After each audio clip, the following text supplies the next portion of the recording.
오늘은 제 3계명 두 번째 시간으로 맹세를 통한 하나님의 영광이란 제목으로 말씀을 나누겠습니다. 우리가 지난 시간에 3계명에 대해서 배웠습니다. 하나님의 이름에 대한 계명이 3계명이죠. 그런데 하나님의 이름을 우리에게 주셨다라는 것은 하나님을 바르게 아는 지식과 연계되어 있습니다. 하나님을 알아야지 하나님을 아는 지식에 근거하여서 하나님께 합당한 고백을 할 수 있고 신자들의 삶이 하나님의 어떠하심 속에 살아갈 수 있게 됨을 명시하셨습니다. 그래서 하나님의 이름에 대한 우리의 합당한 태도가 요구되는 것이 3계명의 말씀이에요. 이것을 이제 더 구체적으로 생각하면 하나님의 이름을 세상의 어떠한 다른 이름처럼 사용해서는 안 된다는 것입니다. 우리가 우상을 부를 때, 세상의 거짓된 신들을 부를 때에 어떻게 부릅니까? 자기의 소원이나 자기의 야망이나 이런 것들을 이루기 위해서, 실제적으로는 신을 위해서 부르는 게 아니라 자신의 유익을 위하여서 신의 이름을 부르는, 이런 방식으로 하나님의 이름을 똑같이 부르는 것은 3계명을 어기는 것이다, 하나님의 이름을 망령되이 여기는 것이다 라는 것을 말씀을 드렸어요. 그래서 신자들은 하나님의 이름을 거론할 때 사소한 것이나 아주 경박하고 천박한 것들, 가볍게 하나님의 이름을 남용하는 것이 합당하지 않다라고 이야기했습니다. 그러니까 우리 시대에 어떻습니까? 하나님의 이름을 아무데나 막 갖다 붙이는 거죠. 뭐 치킨에다가 붙여가지고 치느님, 그리고 가성비가 좋으면 갓성비가 어쩌다 이렇게 말하는 것은 우리 시대의 교회가 하나님의 이름을 남용한 결과로서 지금 우리가 목도하고 있는 현실이에요.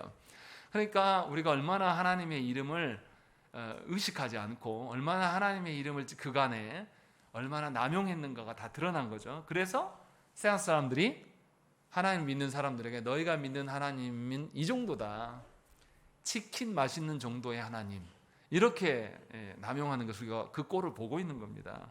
그런 점에서 조국교회 된 우리가 하나님의 이름을 어떻게 하고 있는가 잘 생각을 해봐야 돼요. 하나님의 이름은 분명하게 하나님께서 창조 때부터 부여해 주신 그 목적대로 사용해야 돼요.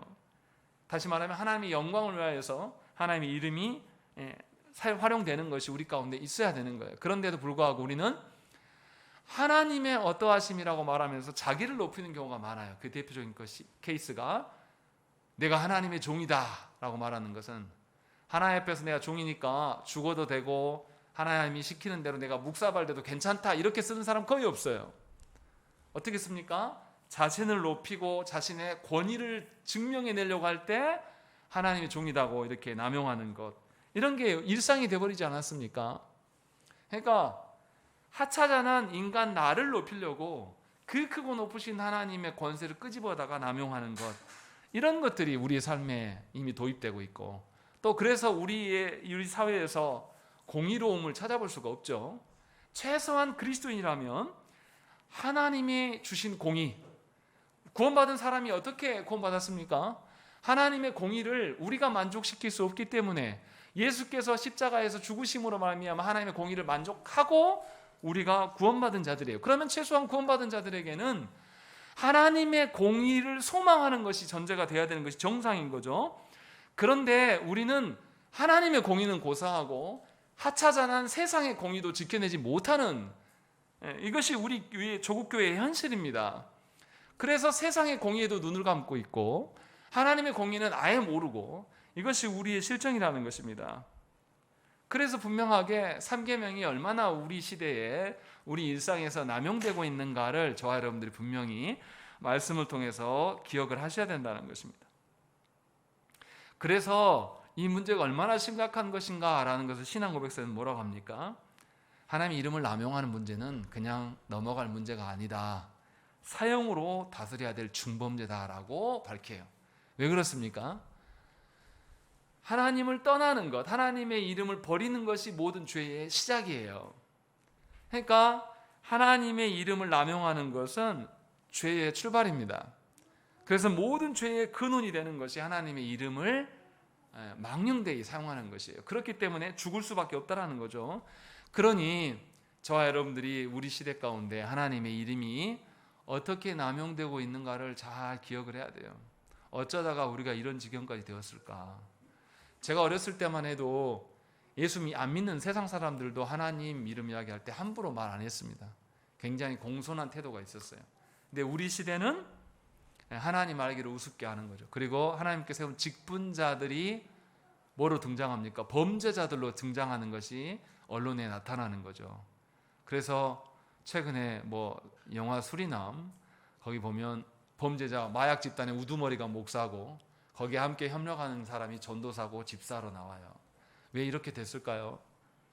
조국 교회가 하나님의 이름을 아주 사사롭고 자기 만족과 욕망 채우는 일에 늘 사용했던 것을 세상 사람들이 본 겁니다. 그래서 우리를 조롱하는 거예요. 그들을 욕할 게 아니라 우리가 하나님의 이름 앞에서 정말로 소중하게 여기고 하나님께 우리의 모든 존재됨이 근원이 있다라고 믿었고 우리가 그 이름을 그렇게 활용했다라면 이런 걸 볼 리가 없는 것이죠. 그런데 여전히 조국교회는 어떻습니까? 그렇게 만든 영화 만든 사람들을 욕해요. 자신들을 돌아보고 정말 자신들 안에 하나님의 이름을 존중함이 있는가를 살피는 것이 아니라 여전히 우리의 적은 저 밖에 있다라고 말하는 거죠. 그런데 분명히 3계명에서 이야기하는 것은 하나님의 이름을 남용하는 그 사람이 죽을 자이다 라는 것을 우리에게 밝히고 있는 것입니다. 그래서 분명하게 3계명을 볼 때 하나님의 이름을 우리에게 주셨다라는 것은 하나님이 아직도 우리에게 기회를 주고 계시는 거예요. 하나님이 창조하셨던 그 모습대로 우리를 구원하셔서 우리의 입을 중생케 하심으로 말미암아 하나님의 이름을 우리 입에 담지할 수 있도록 기회를 주셨기 때문에 3계명 앞에서 우리는 감사해야 되는 것입니다. 하나님의 이름을 찬양하는 것이 당연한 거구나. 하나님의 이름을 근거로 살아가는 것이 아직도 기회를 주신 것이구나 라는 것을 저와 여러분들이 깨달아야 돼요. 그런데 이제 하이델베르그 요리문답에서는 이상하게 3계명을 두 주로 나눠서 설명합니다. 이제 지금까지 제가 설명한 것이 앞주에 했던 이야기고 오늘 우리가 해야 될 것은 맹세에 대한 부분들을 밝히고 있습니다. 이처럼 맹세가 매우 중요했다라는 거예요. 무엇 때문인지는 잘 모르지만 이제 배우겠지만 맹세가 그만큼 중요한 일이기 때문에 맹세를 따로 한 주 빼서 지금 가르치고 있는 겁니다. 그러면 하이델베르그 요리문답에서 맹세를 이렇게 강조하는 이유가 뭘까라는 것을 우리가 생각을 해봐야 돼요. 자, 101문 보세요. 뭐라고 되어 있습니까? 그러나 하나님의 이름으로 경건하게 맹세할 수는 있습니까? 라고 했어요. 그러자 답이 그렇습니다 라고 말하고 있고 102문 봐보세요. 성인이나 다른 피조물로도 맹세할 수 있습니까? 아닙니다 라고 이야기하는 거예요. 그러니까 101문의 전제는 뭡니까? 하나님의 이름으로 맹세할 수 있냐 없냐의 문제예요. 그러니까 있다라고 밝히는 거예요. 왜 그렇다라면 하나님의 이름으로 맹세해서는 안 된다고 말했던 사람들이 있었다라는 거예요. 그 당시에. 제 말씀 이해되시죠? 101문을 이렇게 기록한 거는 하이델베르그 요리문답을 작성할 그 당시에 하나님의 이름으로 맹세하면 안 된다라고 가르치는 자들이 있었다라는 거죠. 그들이 누구냐면 제세례파입니다. 제세례파들이 왜 이렇게 했냐면 로마 교회가 하나님의 이름을 남용하는 게 너무나 많아요. 그래서 저렇게 남용할 바에는 하나님의 이름으로 맹세하지 말아라 라고 선언을 해버립니다. 이렇게 하는 것에 대해서 너무 극단적으로 간 거죠, 사실은. 그래서 102문에서 다시 밝히는 거죠. 로마 교회가 행했던 성인들이나 어떤 피조물로 하나님 맹세할 수 있는 거냐라고 질문이 그런 거죠. 그럴 수 없습니다라고 말하는 거예요. 이것은 102문은 로마 교회에 남발하고 있는 맹세에 대해서 경고하고 있는 겁니다. 당시에 로마 교회가 어떻게 맹세를 이제 활용했냐면 로마 교회는 그 각 영역마다 성인들이 있습니다. 예를 들어서 뭐 질병에 대한 치료는 어떤 성인, 빵을 굽는 데에서는 어떤 성인, 또 수입을 가져올 때는 또 어떤 성인, 이렇게 가지고 그 기도할 때마다 성인들의 이름을 다 부르는 게 다 달라요. 그래서 로마 교회 천주교 다니는 분들은 기도문을 암기합니다. 저도 천주교 다니라고 하면 못 다닐 것 같아요. 기도문이 100개가 넘은데요. 그걸 못 외우겠거든요, 저는. 근데 이렇게 해요. 왜 그러냐면 하나님께 부르기에는 자기가 너무 이제 죄스럽다라는 거죠. 그래서 성인들의 공로로 인하여서 뭔가 이룰 수 있다라고 믿은 거죠. 그래서 성인들의 이름으로 맹세하는 경우가 생겨나는 것이고, 심지어 이제 성인들도 안 되면 어떻습니까? 천사들의 이름을 가지고 해서 맹세를 남발했습니다. 천사가 우리와 다른 존재입니까? 다른 존재죠. 근데 어떤 점에서는 같습니까? 하나님 앞에서 피조물이라는 점에서는 천사나 우리나 동일해요. 그래서 질문 자체가 뭐가 되겠습니까? 다른 피조물로 맹세할 수 있는가? 백이문의 질문이 그럴 수 없다라고 전제를 하고 있는 겁니다. 그래서 분명하게 우리는 이 맹세에 대한 이 교훈들을 볼 때 두 가지를 봐야 돼요. 맹세를 아예 하지 말아라라는 극단과 맹세를 남용하는 것에 대한 이 양 두 극단, 이 극단 안에서 우리는 중심을 잡아야 됩니다. 그럼 어떻게 잡아야 될까요? 맹세를 하란 소리입니까? 하지 말란 소리입니까? 하란 소리예요? 하지 말란 소리예요? 하지 말아라는 것도 우리는 부정해야 돼요. 또 동시에 어떻게 해야 됩니까? 맹세를 남용하는 것도 금해야 된단 말이에요. 그러면 어떻게 하라는 거죠, 맹세를? 잘 하라. 이제 잘 하는 게 뭐냐라는 것을 밝히는 것이 오늘 말씀의 내용이에요. 그래서 맹세가 남용되지 않고 또 맹세가 아예 금해지지도 않는 이 상태, 이것을 지금 우리가 배워가는 것이죠. 그럼 먼저 맹세가 뭔지를 생각을 해야 됩니다. 맹세가 어떤 겁니까? 맹세하는 이유가 뭘까요? 우리가 왜 맹세합니까? 맹세는 혼자 합니까? 어떤 상대방이 있어요. 상대방과 나 사이에 어떤 약속을 지키려고 맹세를 하는데, 그 맹세를 지키는 것에 증인이나 이 맹세를 못 지켰을 때 심판자가 필요해요. 그래서 그때에 맹세의 심판자로서 누구를 부르는 겁니까? 하나님을, 하나님의 이름을 부르는 것이 맹세예요. 세상이 말하는 맹세랑 달라요. 세상이 말하는 맹세 어떻게 합니까? 막 어렸을 때 삼국지 막 보면서 그런 얘기 하잖아요. 삼국지에서 조조 관우 장비가 관우 장비 누구죠? 이름 생각 안 나네. 유비. 세 사람이 모여서 할 때 어떻게 해요? 돈 결의하면서 딱 피 해가지고 여기다 술에다 딱 타가지고 서로 한 방울씩 하고 딱 마셔 이렇게 막 하잖아요.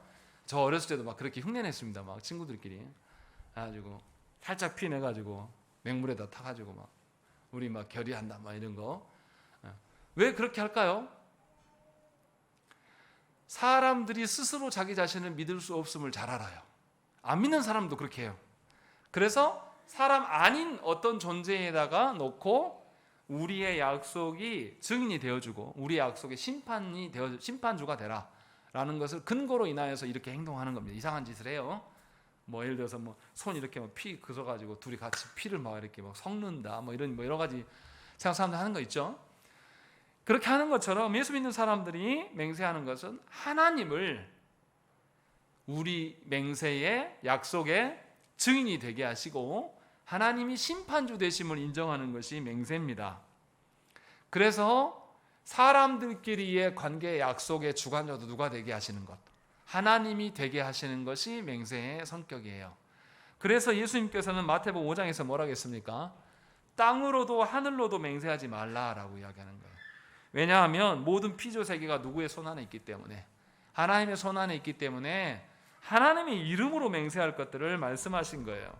다시 말하면 모든 피조물은 다 하나님의 이름과 연계되어 있습니다. 그래서 우리는 맹세할 때 하나님 앞에서 행해야 되는 것이죠. 그래서 사람들끼리 맹세를 하더라도 하나님의 이름을 가지고 맹세하기 때문에 그 맹세는 세상의 맹세와 구별돼야 돼요. 거룩해야 한다는 것이죠. 왜냐하면 하나님의 어떠하심을 끌고 오는 것이기 때문에 거룩하고 구별됨이 전제가 되어 있는 것이요. 그러니까 하나님이 우리 증인 되어 주시고 하나님이 우리가 맹세를 지키지 못할 때의 심판주가 되심을 선언하는 것. 그러니까 사람 앞에서 행하는 맹세지만 누구 앞에서 행동하는 겁니까? 결국은 하나님 앞에서 행동하는 것이 될 수밖에 없는 거예요. 그러니 하나님의 이름으로 맹세하는 사람들은 하나님의 기준으로 그 언약을 실행해야 돼요. 하나님의 어떠하심을 두고 행동해야 되는 것입니다. 그러니까 이것은 안 돼요. 두 사람이 결혼을 했습니다. 결혼을 했는데 우리는 어떻게 반응합니까? 지가 나한테 이렇게? 나도 안 해. 이런 식으로 행동하는 경우가 많아요.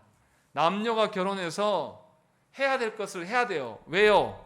하나님 앞에서의 서약한 것이에요. 하나님 앞에서 맹세한 거란 말이에요. 그러면 한쪽이 자기 역할을 안 하더라도 이 사람은 어떻게 해야 되는 거죠? 혼인을 유지하기 위하여서, 하나님 말씀하시는 가정됨을 유지하기 위해서 자기 할 도리 해야 되는 거예요. 근데 우리는 항상 어떻게 핑계댑니까? 얘 때문에 못해요. 이야기하는 거예요. 이것은 하나님 앞에서 맹세한 게 아닙니다. 하나님의 신실하시고 증인되심을 누가 부인한 거죠? 우리가 부인한 거예요. 그럼 하나님 보실 땐 두 사람 다 똑같습니까? 다릅니까? 둘 다 하나님의 이름을 남용한 거예요. 요 이야기를 지금 우리에게 하고 있는 거예요. 그러니까 상대방이, 나와 언약 관계에 서 있는 상대방이 그 언약 앞에서 신실하게 행하지 않아도 우리는 누구 앞에서, 하나님 때문에라도 언약 앞에 신실해야 되는 것이 맹세하는 자의 합당한 삶의 태도라는 것입니다. 분명하게 이 부분을 저와 여러분들이 마음에 새기셔야 돼요. 우리는 자꾸만 사람 때문에 그래 라고 자꾸 이야기해요. 근데 다시 말씀드리지만 우리가 언약 관계를 유지하고 살아가는 것은 누구 때문이라고요? 하나님 앞에서, 하나님 때문에 그렇게 살아가는 거예요. 그러니 상대방이 나에게 할 도리를 안 해도 나는 하나님 앞에서 해야 될 도리를 계속 해 나가는 겁니다. 그것이 정상적인 맹세 앞에 서는 거예요. 그래서 백이문에서 뭐라고 되어 있습니까? 중간 부분에 내가 거짓으로 맹세할 때 형벌하시기를 구하는 것입니다 라고 이야기하는 거예요. 왜냐하면 하나님이 심판주 되시니까. 하나님이 심판주 되심을 속일 수가 없고 그 하나님의 공의로운 기준이 번복되지 않는다. 그러니 이 맹세를 온당하게 지낼 때 않을 때는 반드시 처벌받을 수밖에 없다라는 것을 전제로 말하는 것입니다. 그러니까 모든 사람이 맹세를 할 때부터 하나님의 앞에서 맹세한 것인지 사람들 간의 약속인 건지를 결정할 때부터 이미 우리는 하나님 앞에 서 있는 겁니다. 하나님의 이름을 내가 이 맹세함으로써 망령되이 여길 수 있는가 없는가를 따져야 되는 거예요. 그러니까 하나님 이름으로 맹세하기 전부터 이 맹세가 하나님의 이름을 업신여기게 하는 거나 하나님의 성품을 위배하는 것은 아닌지를 살펴보면서 맹세해야 된다는 거예요. 근데 우리 그렇게 안 할 때가 많이 있어요. 저도 어렸을 때 형님하고 동생이랑 막 싸우고 뭐 할 때 약속할게 이야기하면 안 믿어요. 그때 항상 하는 이야기가 아멘 해봐. 이거 항상 했거든요. 저희들끼리. 정신 나간 거죠. 아주 사소하고 내가 100원 빌려줬으니까 다음에 갚아라. 못 갚겠다. 아멘 해봐. 아멘. 그래. 엄청 3계명 하나님의 이름을 100원짜리로 만든 거죠. 그렇게 막 했었어요. 이렇게 하는 것이 합당하지 않다라는 거죠. 그러니까 맹세하기 전부터 이 맹세가 과연 하나님의 성품과 하나님의 그 어떠하심에 그것을 더 강화시키는 것인지 아니면 약화시키는지 생각을 하시라는 거죠. 그렇지 않고 하나님의 이름을 마구잡이로 남발하게 되면 하나님의 이름을 사소하게 만드는 것입니다. 예를 들어서 전에도 지난주에도 말씀드렸는데 이런 거예요. 설교 시간에 할렐루야 하면 여러분들 어떻게 합니까? 밑도 끝도 없이 아멘 하는 거. 이런 거는 장난질하는 거예요. 하면 안 됩니다. 분명하게 하나님의 어떠하심을 근거로 말해야 돼요. 우리끼리 분위기 조성하려고 설교자가 강단에 나올 때 할렐루야 막 하는 게 이게 진짜 하나님 영광을 위해서 할렐루야 하는 겁니까? 사람 설교자를 위해서 하는 겁니까? 저는 후자로 보여요. 어떻게 해명해도 그건 후자입니다. 그런데 그러한 일들을 우리가 너무나 많이 한다는 거죠. 그래서 분명하게 맹세를 하기 전부터 또 맹세를 하고 난 이후에도 맹세를 진행하는 과정 중에서도 하나님의 이름에 합당하게 하고 있는가를 우리가 생각을 해야 돼요. 그래서 하나님의 영광됨이 우리가 맹세를 하기 전과 맹세를 하면서 진행해가는 과정 중에 또 맹세로 인하여서 결과로 드러났을 때에도 다 하나님의 영광과 연계되어 있음을 우리는 기억해야 된다는 것이죠. 그러니까 누구와 약속할 때 또 하나님 앞에서 무엇인가 다짐할 때에 잘 생각을 해보셔야 돼요. 특별히 교회 안에서 직분자를 세울 때는 이 맹세와 서약을 많이 합니다. 그때 함부로 막 하면 안 됩니다. 근데 너무나 형식적으로 지나가거든요. 직분자 세울 때 맹세 서약을 누구한테 받습니까? 누구한테 받아요? 교회 안에 직분자 세울 때 직분자만 받습니까? 임직식 한 번도 안 가보셨어요? 직분자에게만 받은 게 아니에요. 성도들에게도 권면합니다. 직분자를 세운 데 있어서 직분자만 하나님 앞에 맹세하는 것이 아니라 이 직분자가 우리 교회의 직분자입니다라는 거기에 함께 맹세에 포함된 사람들이 거기에 참여한 성도들이에요. 그러니까 직분자가 경거망동할 때는 성도들이 제압해야 돼요. 그렇게 직분자를 지키는 겁니다. 목사가 설교가 이상하다든지 헛소리를 하게 되면 성도들이 제재를 해야 돼요. 조국교회 그렇게 합니까? 안 하잖아요. 그냥 목사의 처분에 다 막혀놓고 그냥 가만히 있으면서 성도들이 뭐라고 하냐면 이럴 줄 몰랐다. 저 목사 때문에 내가 당했다. 서로 직무유기한 거예요. 무슨 말씀인지 이해되십니까? 직분자는 교회의 직분자예요. 하나님 앞에서 이 직분자가 우리 교회의 직분자가 됩니다라고 맹세한 거예요. 그것 앞에서 성도들과 직분자 당사자가 하나님 앞에서 맹세한 겁니다. 그러면 이 직분자는 그 교회에 있어서 하나님의 맹세를 계속 지켜나가야 돼요. 이 교회를 떠나버리면 언약 관계를 파괴하고 나간 겁니다. 그것을 우리가 기억을 해야 되는데 우리는 그런 생각 안 하는 거죠. 조국교회는 어떻습니까? A라는 교회에서 직분자면 딴 교회 가서도 본인이 직분자인 줄 알아요. 미안하지만 그 교회 성도들하고 언약 관계 한 적이 없어요. 분명하게 아셔야 되는 거예요. 그 교회에서 직분자였으면 다른 교회 옮기면 직분자 아니에요. 그래서 헌법이 어떻게 되었습니까? 다른 교회를 옮겨가면 거기에서 다시 점검해서 직분자를 새로 세웁니다. 다시. 그 과정이 또 필요해요. 이야기가 겉으로 나갔는데 중요한 것은 뭐냐면 사람들끼리 행하는 그 맹세하는 것이 분명하게 하나님의 이름으로 하는 것이고 하나님 앞에서 하는 것이기 때문에 저와 여러분들이 우리의 맹세 가운데 하나님의 영광이 반영되어야 될 것들을 지금 권면하고 있는 거죠. 그러면 이제 하나님께서 우리의 증인과 심판자가 된다는 의미가 뭘까라는 걸 생각을 해봐야 돼요. 증인된다라고 했을 때 하나님께서 우리보다 우리를 더 잘하시기 때문에 하나님을 증인으로 모시는 거예요. 무슨 말씀인지 이해되십니까? 우리는 우리 스스로 우리 마음을 우리가 잘한다라고 이야기를 해요. 그런데 사람이 진짜 그럽니까?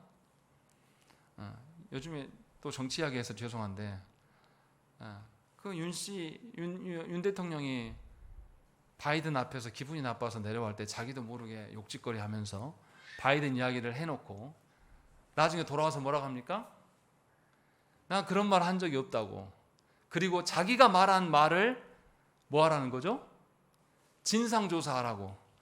자기가 제일 잘할 거 아닙니까? 그리고 자기가 기억 못하면 영상 보면 되잖아요. 뭘 더 진상조사합니까? 근데 사람은 위기에 몰리면 자기가 한 말도 영상에 고스란히 다 찍혀있고 소리가 다 들리는데도 어떻게 해요? 아니라고. 이게 사람의 실체입니다. 그 사람을 욕하려고 하는 게 아니라 우리 다 그렇다라는 거예요. 우리도 뭔가 그런 거 많이 안 느끼세요? 저는 많이 느껴요. 부부끼리 이렇게 제 아내랑 말다툼을 하다가 보면 서로 그럴 때 있습니다.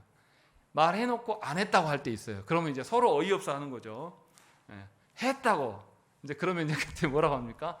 영상을 찍어놨어야 된다고 막 이렇게. 근데 영상 찍어놔도 부인하잖아요.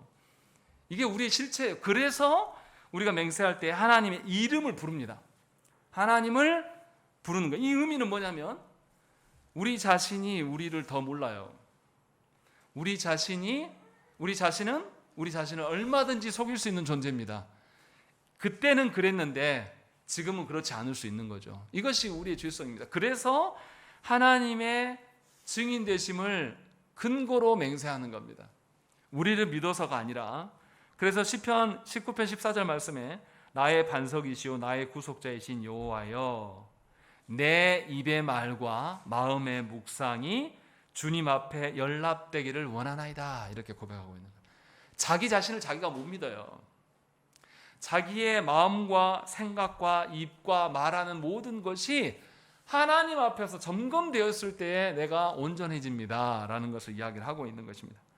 그래서 분명하게 하나님만이 나를 아신다라는 것을 전제로 하나님의 이름으로 맹세하는 겁니다. 그래서 백의문에 뭐라고 되어 있습니까? 아닙니다. 정당한 맹세는 어떻게 되어 있어요? 오직 홀로 사람의 마음을 아시는 하나님을 부른다라고 되어 있는 것입니다.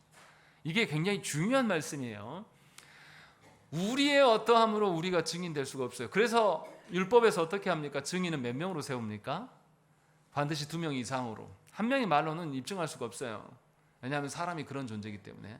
그래서 하나님의 증인 되심을 부른다라는 거죠. 그것을 저 사람들이 잊어버리면 안 된다라는 것이죠. 그리고 동시에 증인 되심 말고 하나님의 심판주 되심을 또 언급을 합니다. 왜 하나님의 심판주 되심을 부릅니까? 우리가 약속한 바를 우리가 다 지켜낼 수 있습니까? 없습니까? 우리는 그럴 수 없는 자들이에요.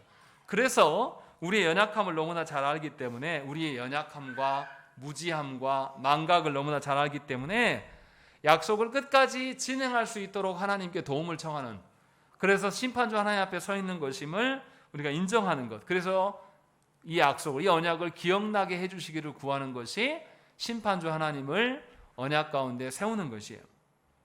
근데 원래부터 우리가 그랬냐? 그렇진 않았어요. 에덴 동산 때는 이런 맹세가 필요가 없었어요. 왜요? 왜 필요 없었을까요? 여러분들이 늘 일상에 하나님과 함께 살아간다 그러면 맹세할 필요가 있습니까? 없습니까? 없어요. 에덴 동산에서는 아담과 하와가 하나님과 함께 거닐면서 함께 지냈습니다. 그래서 맹세가 필요 없었어요. 그러나 타락함으로 말미암아서 하나님과 단절을 경험하게 돼요. 그래서 하나님이 계심을 사람들이 인식하지 않습니다. 의식하지 않아요. 그래서 그때부터는 맹세가 필요하게 된 거예요. 그럼 반대로 이야기를 해볼까요? 하나님과 늘 함께 살아가는 사람에게 맹세가 필요하겠습니까? 안 필요하겠습니까? 굳이 맹세가 필요치 않는 거죠. 왜냐하면 늘 하나님 앞에 살아가기 때문에. 반대로 늘 맹세를 남발해요. 하나님 이름을 계속 말하는 사람, 이 사람은 일상에서 하나님과 함께 사는 겁니까? 안 사는 겁니까? 하나님과 안 사는 거예요. 그러니까 늘 맹세하는 겁니다. 이번에도 실패했으니까 또 하나님께 다짐하고, 또 이번에도 실패했으니까 또 다짐하고. 이게 기도할 때는 늘 다짐을 많이 해요. 그리고 나서 기도가 끝나고 나면 이걸 다 어겨. 이거 반복해요. 그러면은 신앙생활이 어떻게 하겠습니까? 굉장히 괴롭고 자괴감 드는 신앙생활을 할 수밖에 없어요. 다시 여러분들에게 제가 드리고 싶은 이야기는 뭐냐면, 우리가 진정으로 맹세에 대한 이야기를 하는데 그 심중에 있어야 될 것은 뭐냐면, 우리의 일상의 모든 영역이 하나님 앞에 서야 된다는 거죠. 이것이 맹세하는 자의 합당한 삶의 태도예요. 그러면 하나님의 이름을 가지고 맹세할 일이 줄어들어요. 왜냐하면 늘 하나님과 함께 살아가기 때문에. 그래서 맹세를 남발하지 않게 되는 것입니다. 그래서 삶의 모든 영역이 하나님 앞에 있어야 되는 거죠. 그것이 불필요한 맹세를 막는 지름길이다라는 것이죠. 그래서 히브리서 6장 16절 말씀에 뭐라고 되어 있냐면, 사람들은 자기보다 더 큰 자를 가리켜 맹세하나니 맹세는 그들이 다투는 모든 일의 최후 확정이니라 라고 되어 있습니다. 맹세가 뭐라고요? 그들이 다투는 모든 일의 최후 확정이다, 이렇게 말씀하고 있는 거예요. 이 말이 무슨 의미일까요? 하나님께서 이스라엘 백성들에게 하나님의 이름을 주신 것, 그래서 하나님의 이름을 근거로 살아가라 라고 하셨던 이유는 뭐냐면, 가나안 땅에서 분쟁하게 될 때에 분쟁하는 모든 해결책이 누구에게 있다? 하나님의 이름에 있다. 그래서 너희가 분쟁하게 될 때는 하나님 앞에서 해결하면 될 것이다 라는 것을 말씀하려고 그렇게 한 거예요. 그러니까 신자들에게 모든 의견이 분분되고 뭐 어쩌할 때 각자가, 싸우는 양 당사자가 하나님 앞에 서 있다라는 것을 의식하면 문제가 해결되겠습니까? 안 되겠습니까? 될 수밖에 없는 거예요. 왜냐하면 A도 B도 주권자가 아니에요. 누가 주권자이시니까. 하나님이 주인 되심이 드러날 수밖에 없는 거예요. 그러니까 교회가 다툰다라는 것은, 교회 안에 분쟁이 있고 다툰다라는 것은 궁극적으로 뭐 하는 겁니까? 어느 한 편이 아니면 양편이 뭐 하는 거죠? 하나님 앞에 서 있음을 잃어버린 거예요. 제가 부목사 때 있었던 교회에서 담임 목사님파와 장로님파가 뒤지게 싸웠습니다. 목사님 은퇴가 가까우니까. 제가 그때 양쪽 다에게 항상 했던 이야기, 그 이야기였어요. 어느 누구도 하나님 두려워하지 않는 것 같다. 양쪽 다 하나님을 하나도 두려워하지 않는다.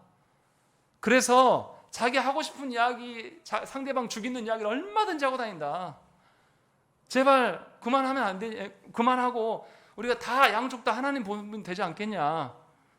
성도들이 들었을까요? 안 들었을까요? 안 들어요. 하나님 두려워하지 않는 사람들이 하찮은 젊은 부목사 말을 듣겠습니까? 다 웃죠.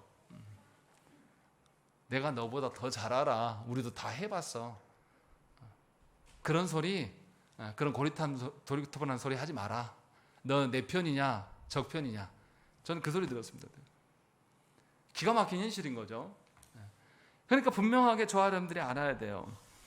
하나님께 맹세함이 우리 다툼의 모든 종결점이다라는 것을 저와 여러분들이 인정할 수 있어야 돼요. 교회가 최소한 마지막 보루로 남겨놓은 게 하나님이 돼요.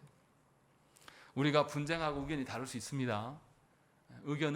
다른 의견을 낼 수도 있어요. 그러나 하나님의 임재가 서게 되면 우리 어떻게 해야 됩니까? 양쪽 다 잠잠할 수 있어야 돼요. 최소한의 요건이에요. 부부가 다툴 수 있어요. 그러나 다투더라도 하나님이 계심 앞에 딱 서게 되면 어떻게 해야 됩니까? 내가 맞아도 어떻게 해야 되죠? 함구해야 됩니다. 하나님께 맡기면서 멈추는 최소한의 어떠한 태도가 남겨져 있어야 한다는 것입니다. 그것이 맹세함의 우리 합당한 태도예요. 그래서 맹세는 불필요한 것이 아니에요. 분명히 맹세가 필요해요. 어떤 사람들은 마태복음 5장과 야고보서 5장을 근거로 인해서 맹세를 하면 안 된다라고 말하는 사람들이 있어요. 그러나 성경 속에서 맹세를 한 구절이 많이 나타납니다. 창세기 22장 16절 말씀에 뭐라고 되어 있냐면 이르시되 여호와께서 이르시기를 내가 나를 가리켜 맹세하노니 네가 이같이 행하여 네 아들 네 독자도 아끼지 아니하였은즉 라고 되어 있어요. 하나님께서 맹세하실 때에 누구의 이름으로 맹세하십니까? 하나님보다 더 크신 분이 없어요. 그래서 하나님은 당신의 이름으로 맹세하셔요. 또 예수께서도 어떻게 하셨습니까? 마태복음 26장에서 사내들인 공회 앞에서 맹세하십니다. 그러면서 맹세하셨음을 우리에게 알려줘요. 그리고 오늘 읽었던 말씀 신명기 6장 13절에도 뭐라고 아예 나와 있습니까? 읽겠습니다. 6장 13절 오늘 본문 말씀 읽겠습니다. 시작.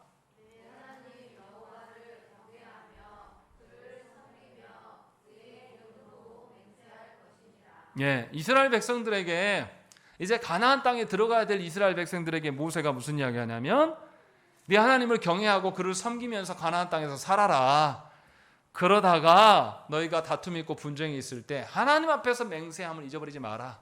하나님의 이름으로 맹세함으로 모든 다툼의 종결점을 가져라 라는 것을 권면하고 있는 거예요. 그래서 분명하게 모든 분쟁의 해결자가 하나님이시다라는 것을 분명하게 알리고 맹세가 하나님의 이름을 높이는 수단이 되어야 될 것들을 지금 권면하고 있는 겁니다. 그러니까 저와 여러분들이 분명하게 맹세함으로써 자신을 높이려고 하는 분들이 있어요.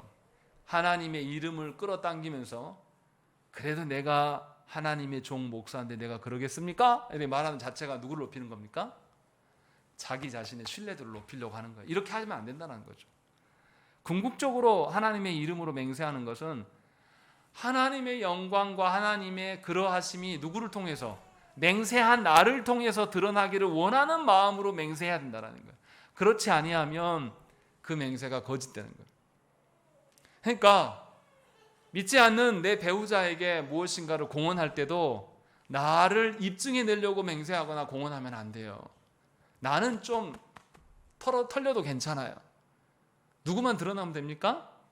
하나님만 드러나면 돼요. 나는 여전히 믿는 데 있어서 연약하고 부족하고 어설프게 믿어도 내가 믿는 하나님은 그런 분이 아닙니다라는 것을 알려주면 믿지 않는 배우자도 하나님을 욕하진 않아요. 하나님을 보게 된다는 거죠. 그래서 분명히 맹세에 대한 것들을 우리가 잘 깊이 생각을 해야 돼요. 살아가다 보면 우리가 맹세해야 될 때가 있습니다. 남자들은 뭐 하죠? 군대를 갑니다. 군대 가면 맹세를 시키는 게 굉장히 많아요. 복무신조부터 해가지고 가면 다 암기시키고 매번 그것을 시행케 합니다. 하나님께서는 그러한 나라가 부를 때의 맹세를 허용하셨어요. 그리고 또 세상 속에서 살아갈 때에 우리가 맹세를 통하여서 누구를 드러내야 됩니까? 하나님이 드러날 수 있도록 살아가는 거예요. 그래서 에레미야 4장 2절 말씀에 진실과 정의와 공의로 여호와의 삶을 두고 맹세하면 나라들이 나로 말미암아 스스로 복을 빌며 나로 말미암아 자랑하리라 라고 말씀하시는 거예요. 그래서 저와 여러분들이 분명하게 하나님의 이름을 가져와서 우리가 세상 속에서 살아가는 것은 하나님의 어떠하심이 드러나기를 원하는 거예요. 하나님의 어떠하심이 드러날 때 나에게 유익이 있을 수도 있고 없을 수도 있어요. 하나님의 공의로우신 빛을 계속 드러내려고 하면 나의 죄악이 드러납니까? 안 드러납니까? 함께 드러나게 되어 있는 거예요. 그러나 괜찮아야 된다는 거죠. 왜냐하면 우리가 하나님의 이름을 거론하는 것 자체가 뭐 하려고 한 거죠? 하나님의 영광을 드러내는 목적을 위하여서 사용하기 때문에 그렇다는 것이죠. 그러니까 우리는 세상 속에서 살아갈 때에 세상에서 말하는 정의와 공의를 포용하는 하나님의 정의와 공의를 말해야 되는 것이 너무나 당연한 겁니다. 그리고 이것을 지켜내기 위해서 우리가 살아가야 돼요. 혹여나 나의 어떠함을 입증하려고 하는 그런 방식의 맹세를 하는 것은 피해야 됩니다. 이것은 하나님 앞에 매우 위험한 거예요. 또 교회에서도 맹세하는 경우가 있습니다. 아까 말씀드렸는데 교회 안에서 세례를 받거나 공적인 신앙 고백을 행할 때에 교회 회원으로 들어올 때 맹세를 받습니다. 맹세 받을 때 어떤 의미입니까?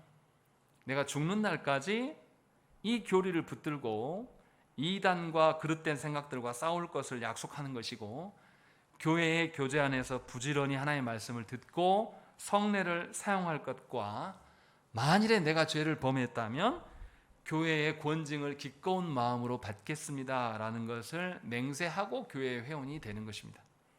이것이 우리가 맹세하는 바, 그래서 여러분들이 정향교회의 회원이 된 거예요.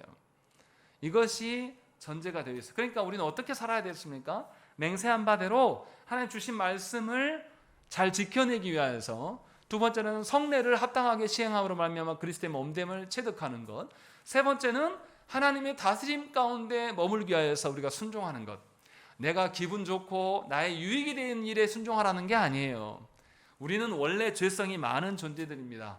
그래서 하나님의 말씀 앞에 서면 누구라도 하나님의 심판이 대상이 될 수밖에 없어요. 그때 순종하라는 거예요. 기분 좋고 할만하고 나 알아줄 때 순종하는 것을 순종이라고 말하지 마세요. 그것은 누구를 높이는 겁니까? 여러분들을 높이는 거예요. 그것은 교회의 다스림에 순종하는 게 아닙니다. 우리의 죄과가 다 드러났을 때에 교회가 권징으로 시행할 때에 수용하는 것, 그래서 뭐를 지키는 거죠? 이 교회가 그리스도의 몸으로서의 건전성을 지켜나가는데 내가 권징 앞에, 치리 앞에 순종하게 되면 일조하게 되는 거예요. 무슨 말씀인지 이해되시죠? 내가 항상 잘하는 게 아니라 내 죄악이 드러났을 때 하나님 앞에 온전히 순종하면서 회개하는, 참회하는 모습을 보임으로써 교회 공동체를 건전하게 세워갈 수 있음을 분명하게 기억하셔야 된다는 것이죠. 이것이 하나님의 이름 앞에 사는 겁니다. 그러니까 우리는 죽는 날까지 우리가 성도됨, 교회의 회원됨만을 근거로 봐서도 우리는 하나님의 앞에서 맹세한 것들, 하나님의 이름을 높이고 하나님의 영광을 드러내는 것이 모든 성도가 해야 될 일이에요. 조국교회는 자꾸만 직분자가 되어서 해야 될 것처럼 말합니다. 그런데 직분자는 그렇게 하라고 있는 게 아니에요. 모든 성도가 하나님의 이름 앞에 영광을 높이는 것이 정상적인 거니까, 그러니까 예배하는 거나 신앙생활 바르게 하는 거나 이런 가정에서의 주인 되심이 하나님을 드러내는 거, 이거 다 성도들은 누구나 다 해야 될 일이에요. 직분자는 거기다가 플러스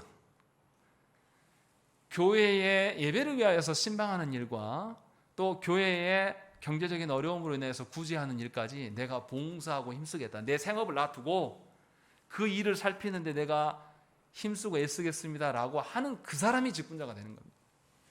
그러니까 직분자로서 하나님의 영광을 드러낸 것은 그냥 당연한 거고, 거기에다 추가적인 임무까지도 주어지는 거예요. 그러니까 직분자로서의 신앙생활은 사실 제대로 하려면 굉장히 힘들어요. 그래서 건전하게 서 있는 개혁교단들, 개혁교회를 지향하고 있는 교단들에서의 장로와 집사는 매년 못 합니다. 너무 힘들어서. 그래서 다들 어떻게 하냐면 3년 정도 하고 내려놓습니다. 영구직으로 하지 않아요. 영구직으로 자기가 할 만큼 능력도 안 되고 지칩니다. 실제로 그렇게 해요. 그래서 당회하고 성도들에게 내년에는 그냥 성도로 있고 싶다라고 희망하는 일들이 계속 드러나요. 왜냐하면 그렇게 하나님 앞에서 순전하게 행하기 때문에. 분명하게 저와 여러분들도 우리가 완전히 그런 교회 되지는 아직 않았으나 그것을 소망함으로 우리가 살아가야 돼요.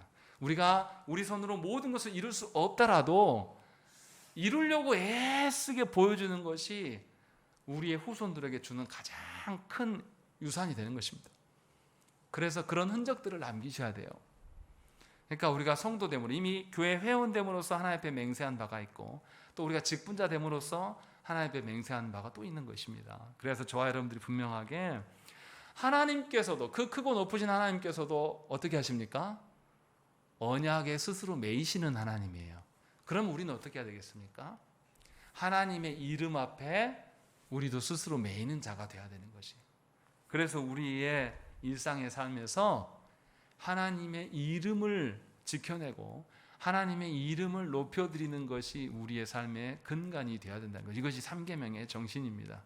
그러니까 저와 여러분들이 내가 무엇을 맹세했는가를 잘 생각을 해보셔야 돼요. 우리가 세례 받을 때, 또 우리가 교회 회원으로 들어올 때, 또 우리가 성찬할 때에 우리가 어떻게 하나님 앞에 고백하고 있는가를 잘 기억하시고 정말로 내가 그 고백대로 살아가는 일을 점검하시고 하나님 앞에서 늘 살아가십시오. 무엇인가를 이루지 못해서 슬퍼하실 필요는 하나도 없어요. 왜냐하면 누가 이루실 것이니까. 하나님이 이루실 겁니다. 우리는 하나님의 이루실 것을 믿는 삶을 살아가는 것이 우리가 해야 될 전부예요. 우리가 뭔가를 이루지 못해서 안달나는 것이 아니라 진정으로 하나님의 이름에 모든 것이 있다라는 것을 여러분들이 인정하시고 체득되어지는 인생 되시기를 간절히 축원합니다. 함께 기도하겠습니다.